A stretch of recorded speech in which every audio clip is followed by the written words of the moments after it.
Novembro 21, Ezequiel 42, verso 1 a 43, verso 27. Então o homem me levou ao pátio do templo, passando pela porta norte. Entramos no pátio externo e chegamos a um edifício com salas junto à parede do pátio interno.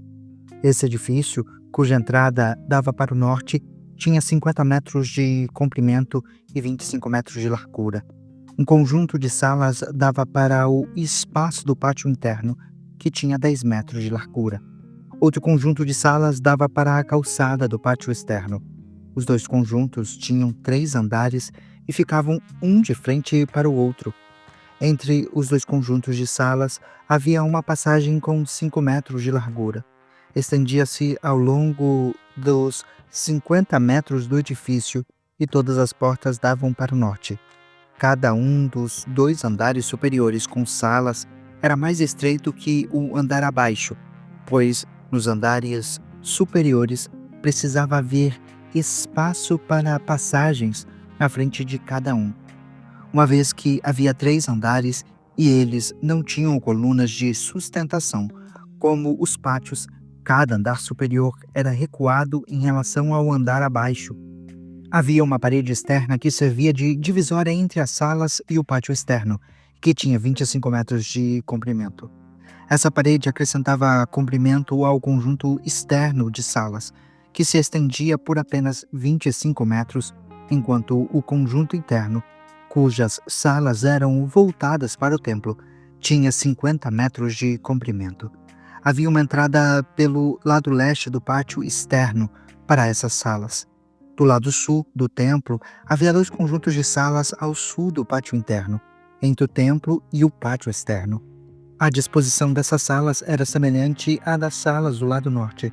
Havia uma passagem entre os 2 conjuntos de salas, como do lado norte do templo.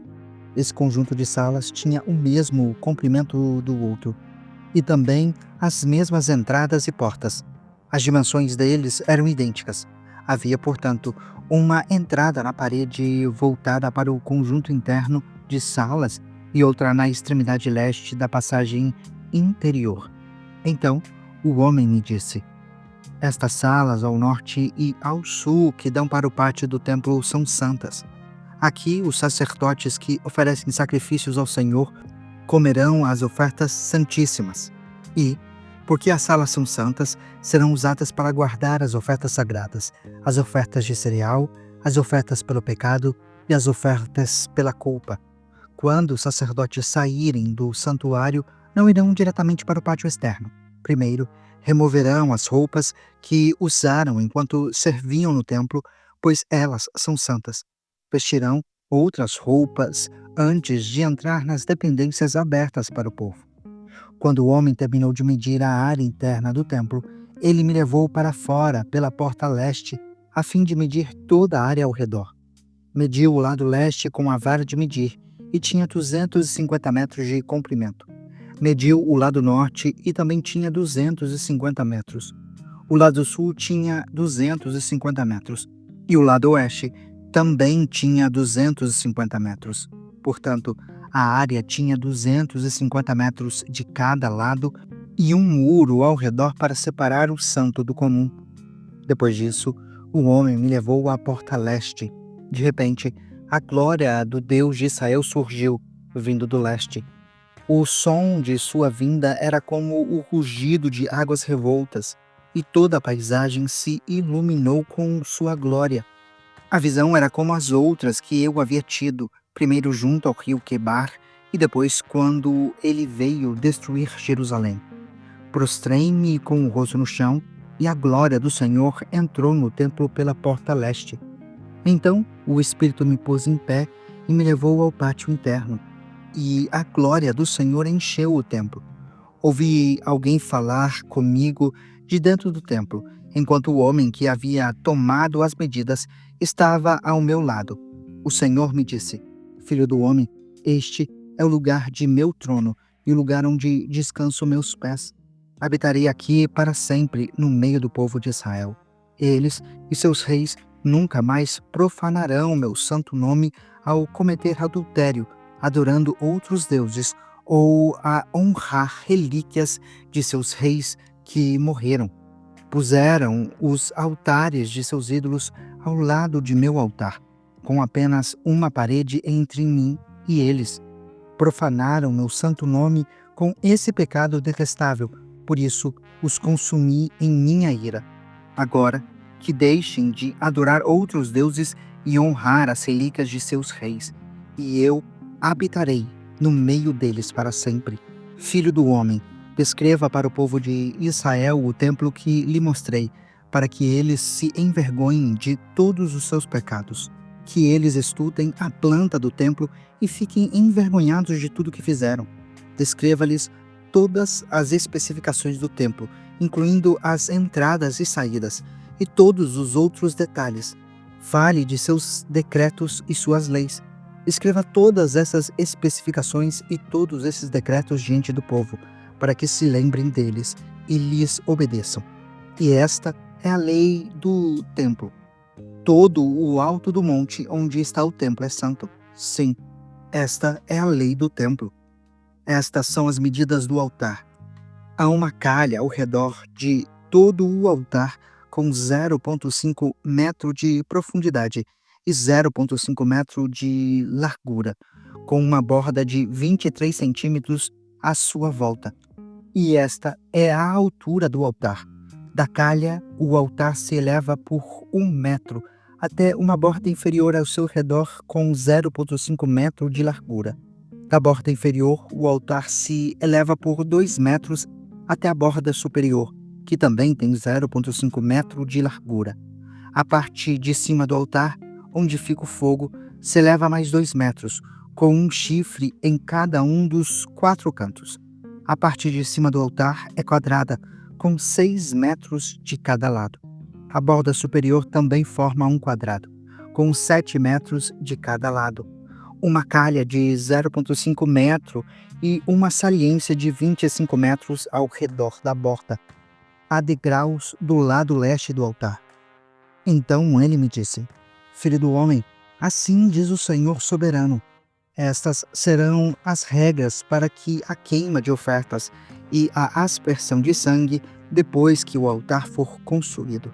Nessa ocasião, os sacerdotes levitas da família de Zadok, aqueles que servem diante de mim, devem receber um novilho para uma oferta pelo pecado, diz o Senhor soberano.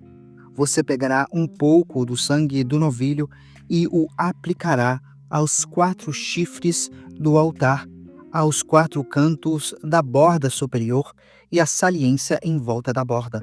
Com isso, purificará o altar e fará expiação por ele.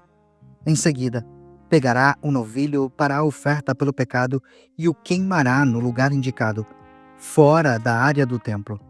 No segundo dia, apresentará como oferta pelo pecado um bode sem defeito. Em seguida, purificará o altar e fará expiação por ele novamente, como fez com um novilho. Quando tiver terminado a cerimônia de purificação, apresentará outro novilho sem defeito e um carneiro perfeito do rebanho. Você os oferecerá ao redor, e os sacerdotes espalharão sal sobre eles e os apresentarão como holocausto ao Senhor.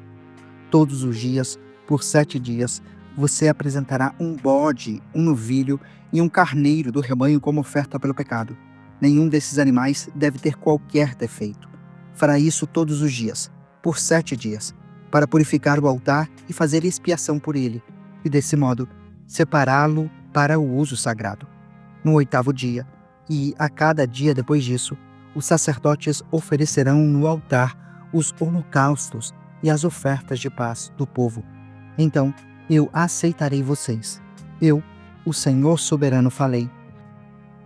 Tiago 5, versos 1 a 20. Prestem atenção, vocês que são ricos, chorem e gemam de angústia por causa das desgraças que os esperam. Sua riqueza apodreceu e suas roupas finas são trapos comidos por traças. Seu ouro e sua prata estão corroídos. A mesma riqueza com a qual vocês contavam devorará a sua carne como fogo. Este tesouro corroído que vocês acumularam testemunhará contra vocês nos últimos dias. Por isso, ouçam os clamores dos que trabalharam em seus campos, cujo salário vocês retiveram de modo fraudulento. Sim, os clamores dos que fizeram a colheita em seus campos chegaram aos ouvidos do Senhor dos Exércitos. Vocês levam uma vida de luxo na terra, satisfazendo os seus desejos e engordando a si mesmos para o dia do abate. Condenam e matam inocentes, sem que eles resistam. Por isso, irmãos, sejam pacientes enquanto esperam a volta do Senhor. Vejam como os lavradores esperam pacientemente as chuvas do outono e da primavera. Com grande expectativa, aguardam o amadurecimento de sua preciosa colheita. Sejam também pacientes. Fortaleçam-se em seu coração, pois a vinda do Senhor está próxima.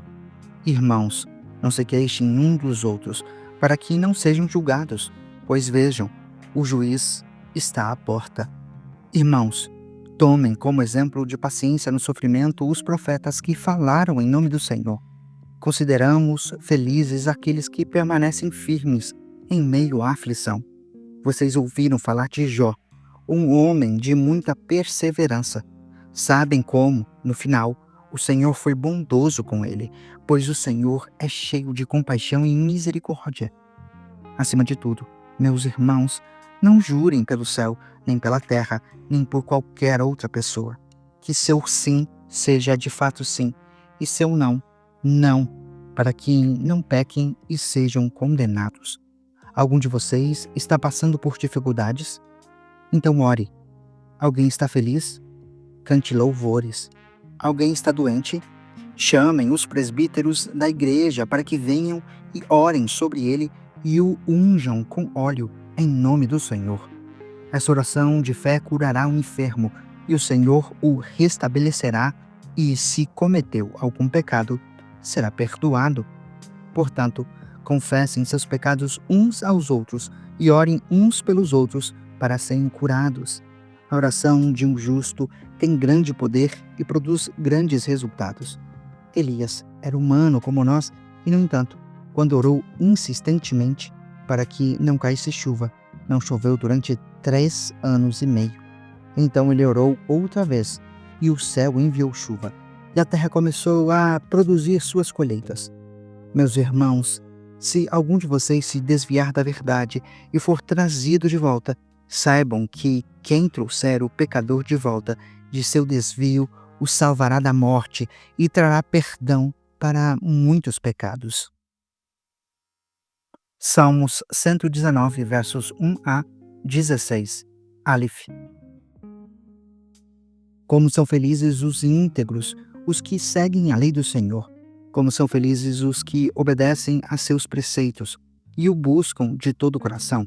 Não praticam o mal e andam em seus caminhos. Tu nos encarregaste de seguir fielmente tuas ordens. Meu grande desejo é que minhas ações sempre reflitam teus decretos. Então, não ficarei envergonhado quando meditar em todos os teus mandamentos. Eu te darei graças por viver corretamente. À medida que aprender teus justos estatutos, obedecerei teus decretos. Por favor, não desistas de mim, Bet. Como pode o jovem se manter puro? Obedecendo a tua palavra. De todo o meu coração te busquei. Não permitas que eu me desvie de teus mandamentos. Guardei tua palavra em meu coração, para não pecar contra ti. Eu te louvo, ó Senhor. Ensina-me teus decretos. Recitei em voz alta todos os estatutos que nos deste. Alegrei-me com o caminho apontado por teus preceitos, tanto quanto com muitas riquezas. Meditarei em tuas ordens e refletirei sobre teus caminhos. Terei prazer em teus decretos e não me esquecerei de tua palavra. Provérbios 28, versos 6 e 7. É melhor ser pobre e honesto que ser rico e desonesto. O filho que obedece à lei demonstra prudência. Aquele que anda com libertinos envergonha seu pai.